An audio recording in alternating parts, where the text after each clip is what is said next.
Indian national Lokdal जिंदाबाद जिंदाबाद जिंदाबाद। ताऊ जंगल अमर रहे अमर रहे अमर रहे। सम्मानित बुजुर्गों,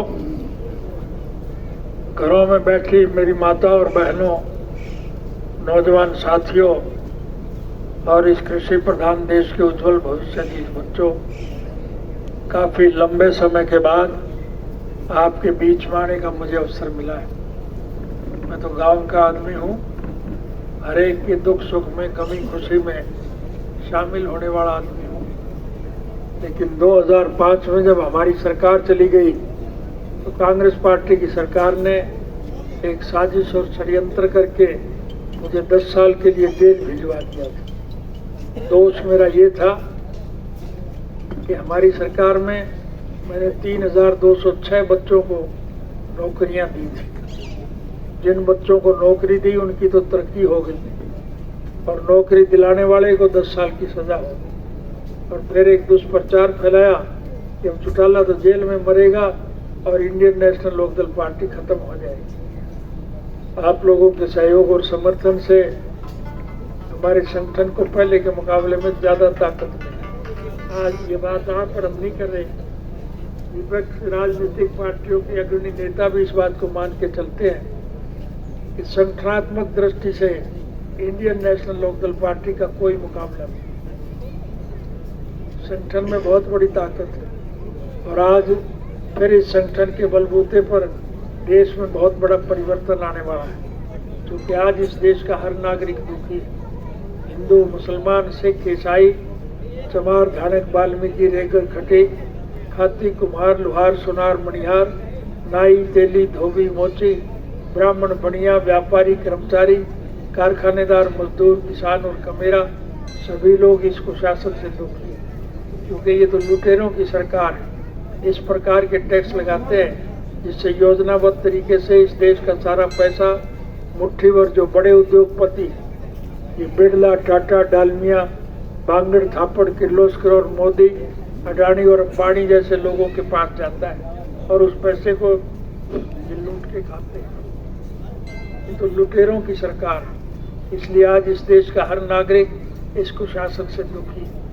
जेल से रिहा होने के बाद मैं सर्वप्रथम उन साथियों का आभार व्यक्त करने गया जो पिछले 1 साल से गर्मी, सर्दी और बारिश की परवाह किए बिना भूखे प्यासे दिल्ली की सड़कों पर इसलिए डेरा जमाए बैठे हैं कि केंद्र की सरकार ने जो 3 किसान विरोधी काले कानून बनाए हैं उनको वापस लिया जाए।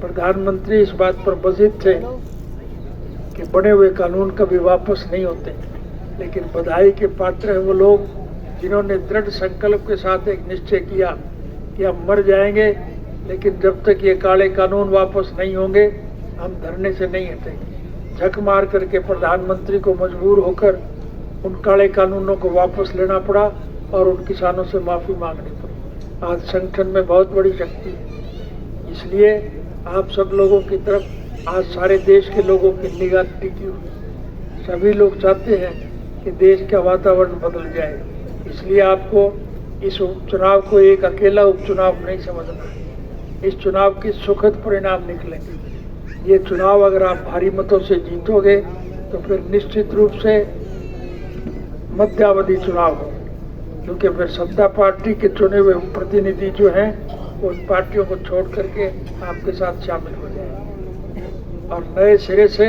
विपक्षी दल इकट्ठे होकर के एक सत्ता परिवर्तन करने का काम करेंगे। आपने फतेहाबाद की रैली में देखा होगा, मुख्तलिफ राजनीतिक पार्टियों के अग्रणी नेता मंच पर आपके सामने बैठे हुए थे। वो सारे मिलकर के एक तीसरा मोर्चा बनाएंगे और फिर तीसरे मोर्चे के हिसाब से जब चुनाव होगा तो कमेरे इस देश के राजभाग के मालिक होंगे और लुटेरे जेल की सलाखों के पीछे बंद किए जाए। प्रजातांत्रिक प्रणाली में जनता के सहयोग और समर्थन से सरकारें बनती हैं और फिर चुनी हुई सरकार की जिम्मेवारी होती है कि वो जनहित के कामों में रुचि ले। हरियाणा प्रदेश के मौजूदा मुख्यमंत्री ने मुख्यमंत्री का पदभार संभालने के बाद बहुत बड़ा दावा किया था कि जिस किसी साथी को कोई तकलीफ हो वो मुख्यमंत्री निवास पर आकर के दरख्वास्त दे दे, हम उसकी सारी मुश्किलात को दूर करने का काम करें। मुझे संयोग से एक दफ़ा चंडीगढ़ जाने का मौका मिला और चंडीगढ़ में अपने किसी मित्र से मिलने जा रहा था। जिस सड़क से मैं जा रहा था उसी सड़क पर मुख्यमंत्री निवास भी था। मैंने गौर से देखा कि मुख्यमंत्री की कोठी सुनी पड़ी थी। मैंने अड़ोस पड़ोस के लोगों को बुला करके पूछा कि भाई मुख्यमंत्री निवास तो सुना पड़ा है। तो लोगों ने कहा क्या करेगा कोई यहाँ आकर के, यहाँ काम तो किसी का होता नहीं, दरख्वास्त देने कोई आता है तो उसको पुलिस वाले पकड़ करके पीट करके जेल भेज देते हैं। लोग दुखी हैं, परेशान हैं। मैंने उसी दिन एक मन बना लिया था कि अगर कभी सरकार बनाने का मौका मिला तो हम इस नीति को बदलें। राज तो बदलते रहते हैं लेकिन नीति नहीं बदला करती। आपके सहयोग और समर्थन से जब हमारी सरकार बनी तो मैंने अपने फैसले को दोहराया और फैसला ये लिया कि अब लोगों को सरकार के पास जाने की जरूरत नहीं, सरकार लोगों के पास जाएगी। और सरकार आपके द्वार कार्यक्रम के तहत हर साल हर गांव में जाता। आपके गांव में भी आया था कि नहीं आया था? और आपके गांव के लोगों की तरफ से कोई मांग रखी गई तो मानी गई कि नहीं मानी गई? हमने हर बात लोगों की मानी ताकि लोगों को ज़्यादा से ज़्यादा सुविधा मिले। आज हमारा कोई व्यक्तिगत स्वार्थ नहीं है, हमारा कोई राजनीतिक स्वार्थ नहीं है। हमारा तो केवल एक ही सोच है कि हम स्वर्गीय चौधरी देवीलाल जी के स्वप्न साकार करना चाहते हैं। चौधरी साहब ने जन्म से लेकर के आखिरी सांस तक एक ही बात के लिए लड़ाई लड़ी थी कि इस देश के हर नागरिक की मूलभूत जरूरियात रोजी रोटी, कपड़ा, मकान, शिक्षा और स्वास्थ्य का प्रबंध सरकार करे और जो सरकार ये सब ना कर सके उसे त्याग पत्र दे देना चाहिए। हरियाणा प्रदेश के मौजूदा मुख्यमंत्री ने पहली मर्तबा मुख्यमंत्री का पदभार संभालने के बाद घोषणा की थी कि मेरे निवास पर जो कोई आके दरख्वास्त देगा हम उसके काम करेंगे। मुझे चंडीगढ़ जाने का मौका मिला और मैंने देखा कि मुख्यमंत्री निवास सूना पड़ा, हालत आज ये। इसलिए हमारी जब सरकार बनी तो हमने लोगों के जनहित के काम किए। आपसे एक ही वायदा करके जा रहा हूँ, अगर अतीत में हमने अच्छे काम किए हैं तो भविष्य में और ज़्यादा अच्छे करेंगे। हमारी सरकार बनने के बाद हरियाणा प्रदेश में इन बूढ़े बुजुर्गों की जो पेंशन काटी गई है वो कटी हुई पेंशन का पैसा मैं ब्याज के उनके घर भिजवाने का काम करेगा। आपको बीज और खाद के लिए लाइन में नहीं लगना पड़ेगा, बिजली और पानी की कोई किल्लत नहीं होगी, विकास के कामों को गति दी जाएगी, कोई दिक्कत नहीं आएगी। हम हर बच्चे को निःशुल्क शिक्षा देंगे और शिक्षा के दौरान कोई बच्चा अगर बीमार हो जाए तो उसका मुफ्त इलाज कराएंगे और पढ़ लिखे युवक को हम उसकी योग्यता के मुताबिक अच्छी नौकरी देंगे। अगर उस बच्चे के माँ बाप ने किसी मजबूरी की वजह से वोट चाहे कहीं भी दिया हो, हम उसमें वोट की राजनीति का दखल नहीं मानेंगे। किसी योग्य बच्चे के माँ बाप के गलत निर्णय की सजा उसको मिले, हम इसके पक्ष में नहीं।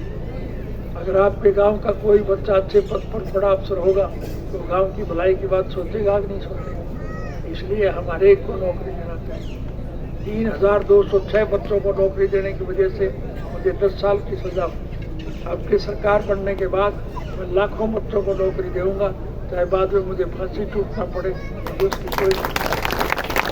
इसलिए मैं तो आपसे एक ही नंबर निवेदन करने आया हूँ कि सरकार निश्चित रूप से आपकी बढ़ेगी और ये चुनाव जब आप जीतोगे तो फिर आपको 2024 का इंतजार नहीं करना पड़ेगा, क्योंकि फिर सत्ता पक्ष के चुने हुए लोग उनकी पार्टियों को छोड़ करके आ जाएंगे और अल्पमत में जब सरकार होगी तो फिर मध्यावधि चुनाव होंगे और मध्यावधि चुनाव में निश्चित रूप से आपकी सरकार बनेगी और सरकार जब बनेंगे तो फिर आपकी सारी दिक्कतें दूर होंगी। सीधी भाषा में एक ही बात कह के जा रहा हूँ कि राज बना लो फिर तारे सारे खोटवे काट दूंगा।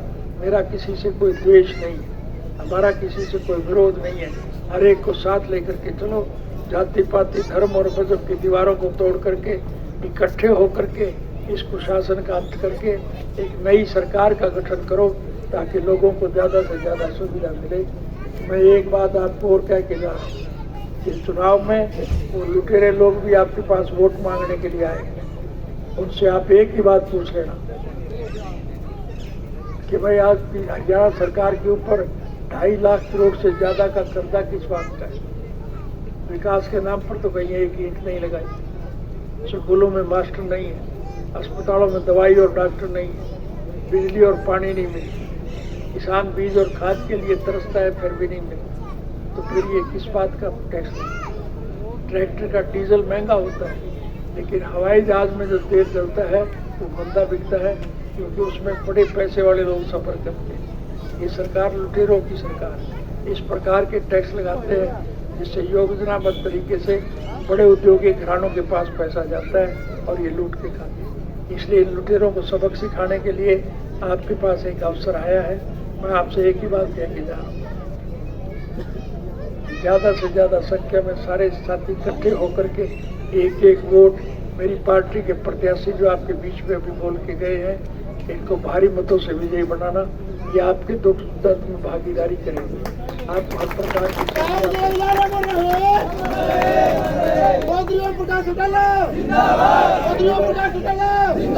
यही बात कहने के लिए मैं आपके बीच में आया था। आपने मुझे जो अगाध प्रेम प्यार और स्नेह प्रदान किया, उसके लिए मैं आपका हार्दिक धन्यवाद करूंगा। मेरी आरडे गिराक होगा कौन ना आपका बहुत बहुत धन्यवाद।